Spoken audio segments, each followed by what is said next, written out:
इतिहासांच्या पानांमध्ये अशी अनेक राजे राण्यांच्या कथा दडलेल्या आहेत, ज्या ऐकून आपण थक्क होतो.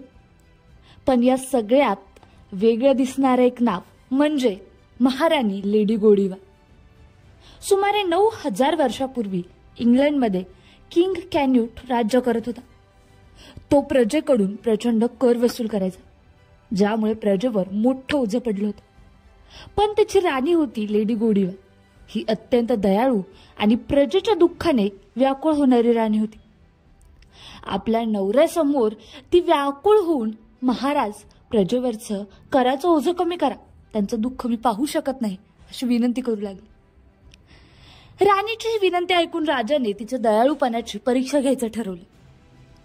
जर तू लंडनच्या रस्त्यावर विवस्त्र घोड्यावरून फिरलीस तर मी प्रजेवरील सगळा कर माफ करीन, अशी अट त्याने राणीला दिली.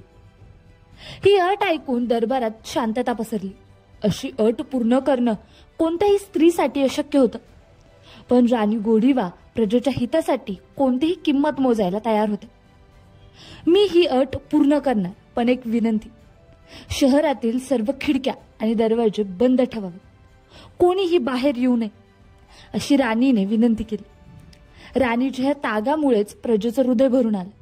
लोकांनी तिच्या विनंतीचा मान ठेवत आपल्या घराचे दरवाजे आणि खिडक्या बंद केल्या. राणी विवस्त्र घोड्यावर बसून शांततेने शहरात फिरते. रस्ते ओस पडलेले होते आणि खिडक्या बंद होत्या. त्या दिवशी राणी लेडी गोडीवा प्रजेच्या भल्यासाठी आपल्या सन्मानाचा त्याग करून रस्त्यावर उतरली.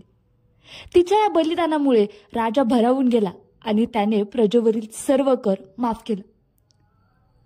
लेडी गोडीवाच्या या अद्वितीय त्यागामुळे ती इतिहासात अमर झाली. तिची ही कथा आजही त्याग, ध्येय आणि प्रेमाचं प्रतीक आहे. राणी लेडी गोडीवा दयाळूपणा आणि बलिदानाची एक अमर कहाणी होते.